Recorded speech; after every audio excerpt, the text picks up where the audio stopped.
welcome to Vibe Cafe. This is a show where we have interesting, mind-blowing, informative conversations, as well as entertain you and give you positive vibes, just like the name says. My name is Larry Nicodemus, and as always with me is... I am Oge, O to the D to the E.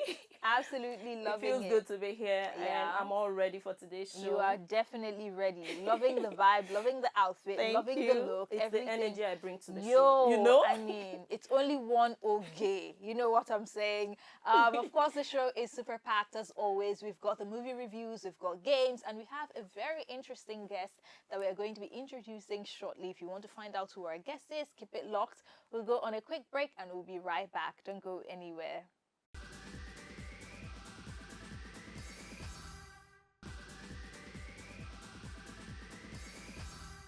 Welcome back to Vibe Cafe. If you're just joining us today, we're going to be talking about something very, very important. We're going to be talking about widows, the struggles they have in society, and so much more. Joining us in the studio today is Miss Toyin Olowolaju-Ogbon, who is a chef, professional chef, and the creative director of Mary T Foods. Also, she's the founder of an NGO called Mary T Foundation, which is an NGO that supports widows as well. I first of all want to say well done. Commendable job you're doing. Thank you. I mean, first of all, let's start from how did you get into this? Why did you start an NGO for supporting widows? Thank you for that question. It's good to be here. So I started the NGO because while growing up, I've always had passion for widows. Okay. Seeing the struggles that they go through. I had a lot of them around. So I grew up in an environment where we had a lot of widows. And you mostly see the women. You don't see the men who are widows come out. And you see these women going through a lot, doing every mini job they can do just to sustain themselves, you know, sustain their family and fend for their kids. It brings me to, you know, having deep thoughts. I see a lot of them come to my mom to ask for help. And I just woke up one day and I said, okay, let's do this. This is a vision. I can say maybe God gave me a vision to go out there and support widows. And that was how I started. Okay, that's amazing. Again, commendable job. I mean, I wish there were more people in our society that looked out for, you know, widows and other people, you know, in this regard. Let's now talk about the struggles. That's what moved you into founding an NGO. Yeah. What are some of these struggles that widows go through that moved you to this action? Okay, there are actually a lot. But let's mention just a few. I think some of the struggles they go through, feeling of loneliness. So you started a journey with someone, and then along the line, the person is no longer there. How do you cope? There's a feeling of isolation. They could have family members that thoroughly care about them, but it's never going to be the same. So these people can't fill up that space or fill up the shoe that their spouse wore. Okay. So when you feel lonely, it's just like, okay, you're married, your spouse is not in that same town where you live. Now imagine that you're never going to see that person again. So they're always lonely.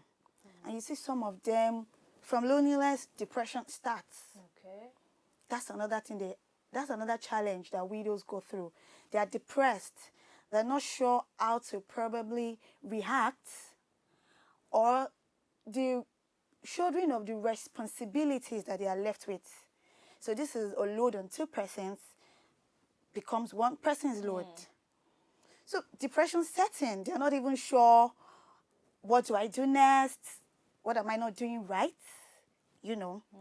And another thing they probably experience is discrimination and stigmatization from family, friends, people in their environment. So you have your own husband alive, and you probably feel because the other person lost his or her own spouse, you look down on them, make them feel less. In this economy, we have a lot of married people throw it in the face of others that, oh, I'm married, I'm this, people are going through a lot.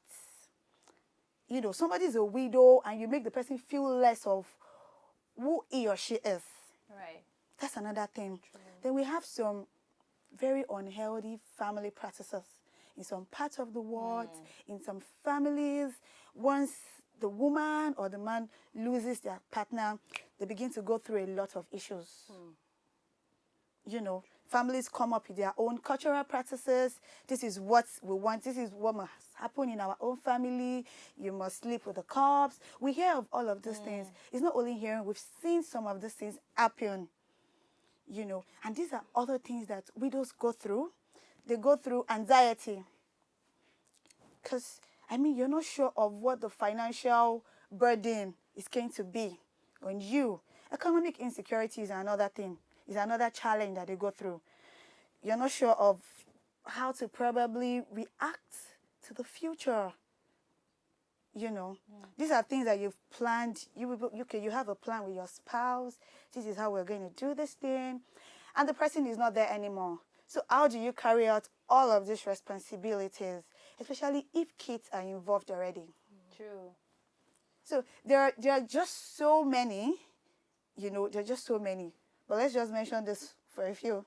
Okay, great. Please, I would like to know how do you cater for these widows? Like, do you have, does the government support? How do you get funds? How do you get support from external bodies? Okay, yeah, thank you for that question. So at the very beginning, it was, I funded it all by myself. Wow. Yeah, so I took it upon myself to save up for this, you know, and anytime I have outreach, I do what I could do.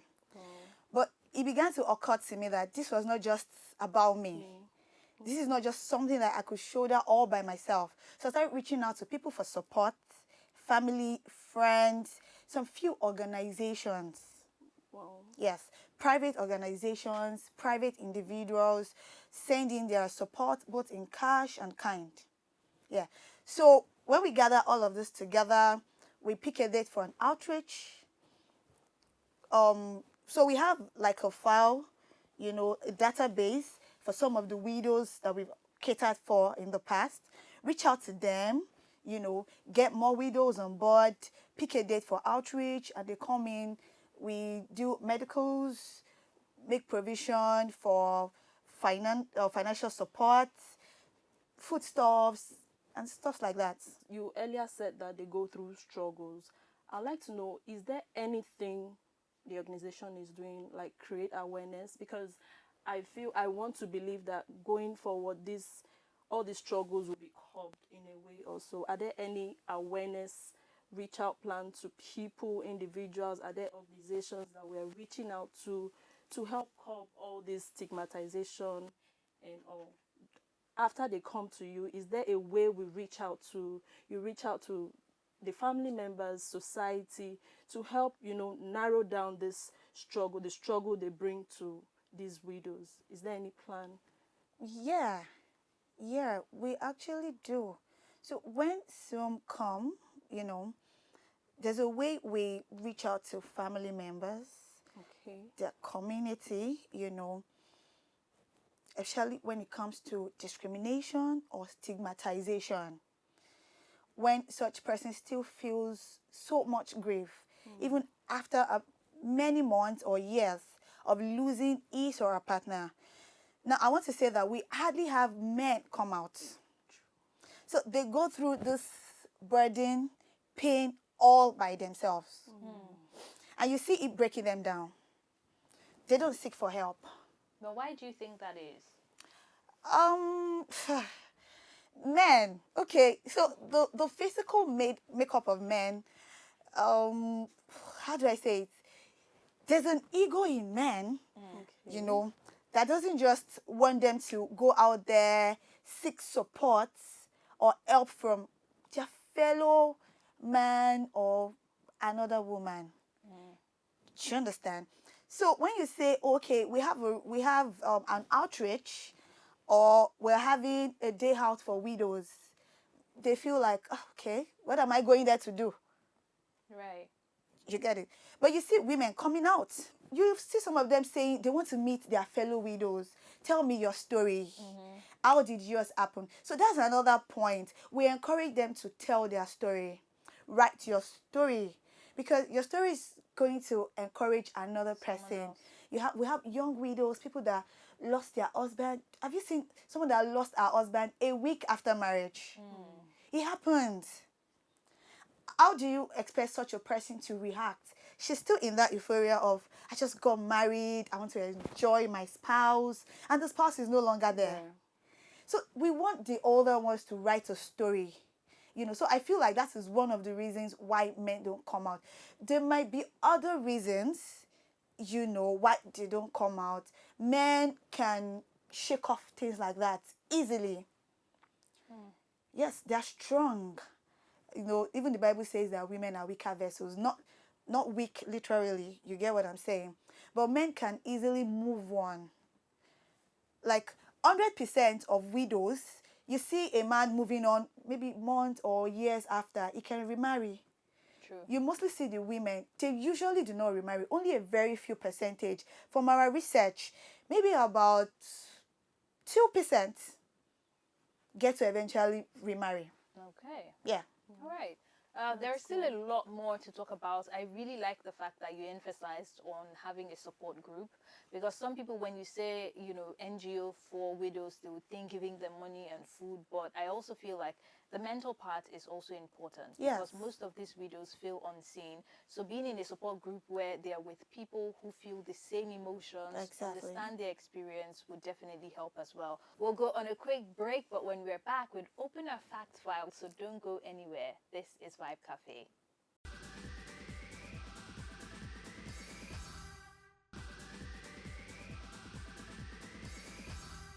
Welcome back to Vibe Cafe. If you're just joining us, we're talking about widows, the struggles they face in society, and we still have our guest, Miss Toyi, in the studio with us having that conversation. Now, this is the part of the show where we open our fact file. And today on our fact file, it says a research says that about 256 million widows are recorded around the world, and about 1.36 or 1.36 million of that number are child widows. That is crazy. It's hard enough to be a widow, but being a child and being a widow is just traumatic. I mean, now let's talk about bringing that back to Nigeria. There is this cultural part that you've also talked about, where we see in some cultures, a woman loses her husband, brothers would say, we're coming to take over the property, drive her out of the house, you sleep with the corpse, you're the one that murdered our brother. Like, there are just so many crazy things that happen. And I just wanted to talk about the psychological, impact of all those things on a widow. And things that we can do as a society to help them as well. That question is deep. It is deep. I'll tell you. Okay, thank you for that question. You see the psychological impact on widows from picking it from the unhealthy family practices. And what's part of the word practice, especially on the young widows, where family come to say, oh, you killed our brother, or oh, this, we're coming to take over our brother's property. It's even good if such a person is, a bit well-to-do. Right. Okay. Now, let's look at those people who are still in the struggling stage. They don't even have anything. And then you then come and say the woman caused the death of your brother, or the man caused the death of his wife, and all of that. The effect on them is severe. They're young, they didn't expect this. It just happened, Either death caused by illness, by not waking up, accident. There are a lot of causes of deaths nowadays. How do you want such a person to react? He or she is not even sure of the shock they're experiencing. And I tell you, grief doesn't prepare anyone. You're not sure how you're going to react to grief. So if you've not lost a loved one, you probably might not understand what somebody that just lost a loved one is, how the person is feeling. So you can only comfort. I think the best way for such persons to be helped psychologically is, I would say, don't keep quiet. True. Speak out, speak up. Don't keep quiet. So we have a lot of women go through all of this. They're like, my husband's family at this, they will kill me. It's just like if a child is abused. We say, speak up. Tell someone. Somebody needs to hear you. Your voice would go a long way. Seek help. Seek help. We have professionals out there that help people. We have therapy that help such persons. Family, surround yourself with loved ones that genuinely love you and care. You're very sure you can vouch for their love and their care. It would go a long way in helping you heal, helping you forget the circumstances at that moment. Not because the pain and the burden is not still there, but you have hope that you can do this again, that you can live life again, and such persons, they begin to experience insomnia, they can't sleep at night, they have health challenges. Another important thing is they must not play with going for checkup. I know we have a lot of them that can't even afford to feed. We have a lot of widows that are struggling. Maybe the man said was struggling before he died. That kind of a thing. So they can't even afford, let's say, 2 square meal. Not to talk of say, I want to go to the hospital and run like a... But walk into a pharmacy, walk into somewhere. We have government hospitals, healthcare. Do some basic medical checkup, your blood sugar, your BP. These are twin killers. They don't get to know that these things are affecting them because they don't care about their health. They just want to be out of whatever it is they feel. And you know how these things can be so risky to life.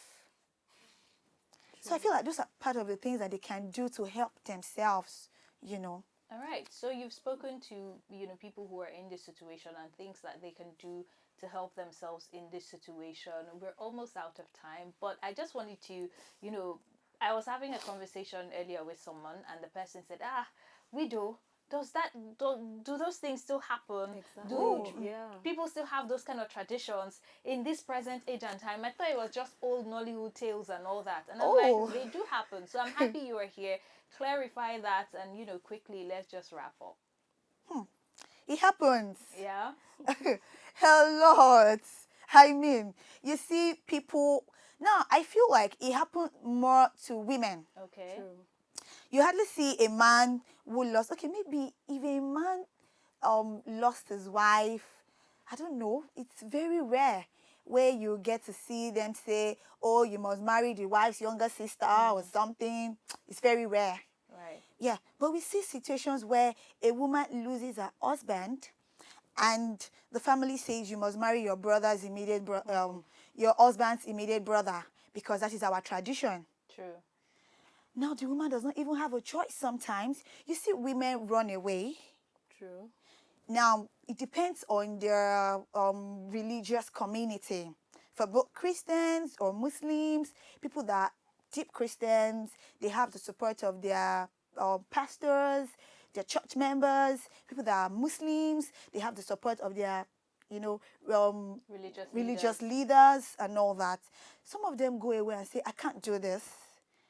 And some people say, there's a repercussion. If you don't sleep with your husband's corpse for 40 days, you probably lose one of your child. These things still happen. But some of them are actually superstition. Okay. I can tell you that. And some of them are real. We have some parts of the world that are very wicked. And they will go to any extent. They know that their brother's wife is not is not the cause Responsible. or is not responsible Yeah. for their brother's death. But they didn't do anything to bring her down.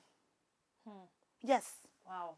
Well, just in case you had that question, do these things still happen? You've heard it, it still does Happens happen. a And if you're lot. in a situation like that, you feel lonely, you're a widow, and you're looking for support, like our guest said, you can always reach out to, respective people who are in Yes. charge of things like this, Yes. NGOs that would support you as well. We could literally go on and on talking about this. As you can see, our guest is very passionate about this, and for good reasons as well, but we're out of time. So we'll go on a break. When we come back, the movie review and our game continues. So don't go anywhere. This is Vibe Cafe.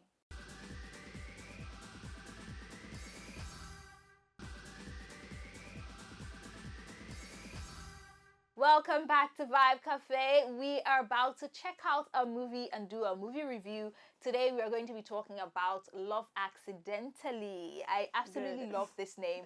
The movie was directed by Peter Sullivan, and it's a one-kind film, all right? We'll get into Okay. it. First of all, how do you feel about this one? Well, the movie started with two colleagues at the office who couldn't stand each other. Like, they just hated the sight of each other. The lady would walk into the office and would like, why am I meeting with you? The opposite sex, of course. Then she would want to park at her space and find out that, okay, this guy actually parked on my space. So they weren't comfortable with each other. They didn't like each other's guts. And the movie progressed. She lost her phone. Then she did a welcome back. Of course, it's not a welcome back over there, but yeah, she got back her phone. She got back her SIM, and in the bid to get her best friend's number, she misplaced two of the last digits and typed something else, and boom, it was her colleague. What a So coincidence. she was linked into her. Then she started chatting. The funny thing is that she poured her entire heart to the guy. Yeah, telling unknowingly. him about her Love breakup life and Do everything. you get? So they got talking and all of that. Then I think at a point she said, okay, can we meet up? Because she started feeling him and all of that. Then he said, no, I like it like this. Everybody like a bit of mystery. Do you get? So they continued and all of that. Then the guy started falling for her and she started falling. But funny, getting into the later part of the movie, the ex came back. The ex of the lady came back and he wanted to make things right. I like how you're just giving all the spoilers. I'm sorry. You're good. Wasn't I supposed to do that? Okay, but personally, I feel I liked the story. It was a beautiful romantic movie, and although I expected more, of course, I always expect more. You should start making movies. But it was a beautiful movie. I had issues with the costume. Christ, tell me you didn't have issues. I had major issues with the costume, and the reason for that is because this lady, the lead character, she's being portrayed as a executive, well Precisely. rich. You get? She lives in a bougie area of town. Apartment. So I'm expecting this lady's fashion is going to be on point, well fitted outfits, everything looking good, luxury. But they were wearing her these baggy things, Oversized. Did you see And that first scene? this woman can afford like designers, like have a personal shopper, stylist, come style her. Yeah. So why is she wearing oversized those clothes? Like, is yeah. it that they're trying to say she has a poor fashion sense? Even in that case, can you make it obvious in the film? Like, it was just really, It was really a lot, annoying. and not just for her. I think the guy too had issues. Mm. Yes, styling him very well. It And I was also- a no-no for me. I didn't. I also felt like the enjoy- movie was predictable. Of I don't course know I if did, if it's now a gift of mine, but I could literally finish their sentence. Like, there's a scene, there's a dialogue going on, and I would say this, and then that's the exact same thing I the had person that, would I say. had And that, I I thought had that was that just too. too predictable. It's Exactly. either that or a guru. This is a talent of mine. I don't know. I just personally enjoyed the movie, but it was quite predictable from the beginning. I predicted the end. I knew because the way they were struggling, their dispute from the beginning and all of that, having car park issues and all. I just knew these people. I just knew they were going to come together towards the end of the movie, and they didn't disappoint me. But I loved it. Okay. I How had do you fun. feel about the acting? It was. I don't know. It was cool. I feel like again, it maybe was- it's because they were bickering. There are scenes where they were complaining, bickering. Okay. Like it just made it hard for me to like the characters. characters, right? They were just But- nagging and complaining all the time, and I was like, ugh. There's supposed to be some sort of chemistry. When you have this love-hate thing for someone, you hate them, but there's also a spark. I didn't feel that. You didn't at feel that. all. Okay, I just felt it was too real. It was quite real. It's something I could be going through. So I didn't expect much from the dialogues, from I expected the a lot. characterization. If I begin to look into that part, I think I won't like the movie. Look I'll into have all so of many that. lapses and all. But I threw blind eyes to all of that. Okay, all right. Maybe you might also turn a blind eye and actually enjoy the movie. But yeah, you feel free to check it out if you haven't already, and let us know what you think on social media at Vibe Cafe Show. We'll go on a break. When we come back, we play the game.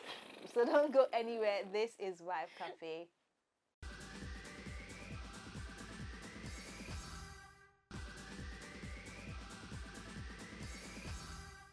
Welcome back to Vibe Cafe. Now let's get into the games. Today we are playing a game called True or False.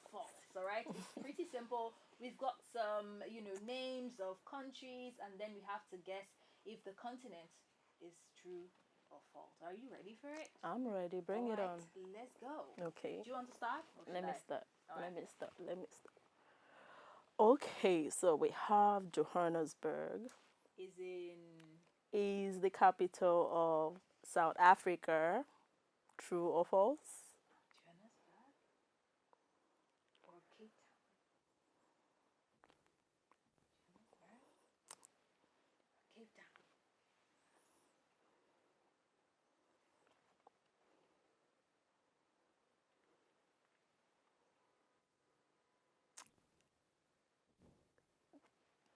Going. Okay, false. Okay, that's correct. That's correct. You're correct. The capital of SA is actually Pretoria. Victoria. Yeah. Oh, okay. I was actually, I was even, Yeah. even my guess was off, but yeah. Was all right, all right. Okay. Ah. Um, Buenos Aires Okay. is the capital of Argentina. True or false? Buenos. Buenos. Yes. Why does that sound?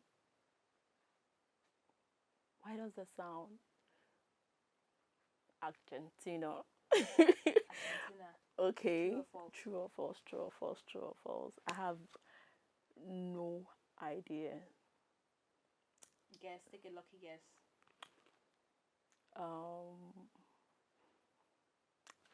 Let me just go with true. Is that your final answer? Yeah, I guess. Final answer? You're correct. Good. Actually, the capital of Argentina. Wow, I just had that here. I think I heard that somewhere. Okay, moving on. So we have Paris is the capital of Spain. True or false? True or false? True or false? Of course, it's false. That's correct. Wait, That's what? false. It is. Madrid is All right. Madrid is the capital of Paris. Your turn. Okay. London is the capital of England. True or false? London. Of course. True or false? London is the capital of England. That's Of England, true. yeah. Absolutely. True. Yeah. You're sticking with true. Why are you looking Final at me answer. like that? Go Yeah, in. God. Right, it's true. It Of is the course, capital of course, of course, of of England. course. Munich is the capital of Germany. True or false? True. Is that your last answer? Yes. I think I'm gonna wear this crown. False? That's false, yeah. Wait, what? Berlin is. Berlin? So it's is a city? is the capital of Germany. I think I'm wearing this crown. Aw. Okay. Cotonou is not the capital of Benin. Cotonou is the capital of Benin. I know that. I know that. Okay. So Is that your final answer? that's my absolute final answer. Okay. So it is the capital? It is the capital of Benin. Wait, let me repeat the question. Okay. Cotonou is not the capital of Benin That's a Republic. false. Is it true or false? It's false. It's false. Yeah. Okay. Well, the answer is drum rolls, please. True. You were wrong. The capital What? of Benin Republic is Porto Novo. Pot. Yeah, How did I know, skip? it's How did I tricky. skip? It's tricky. They're trying to mess with us, but all right. Your Really? turn. Okay. Your turn. I'm actually. Let's Alright, go. One more from me. Yeah. Oh, I think that's it. Okay, that's That's nice. it. So Who's won? wearing? Tutu. Okay, it's Tutu actually. All right, and that brings us to the end of the game. You can definitely try this at home with the people you care about, love, just so you can have a feel of this. I don't know, you might enjoy just as much as we did right here on the show. All right, this brings us to the end of the show, but feel free to follow us on social media platform at Vibe Cafe Show for all the behind the scenes and everything interesting. Also follow me at Larry Nick and Fab Malin. alrighty. Until next time, do have an amazing time. Bye. Peace.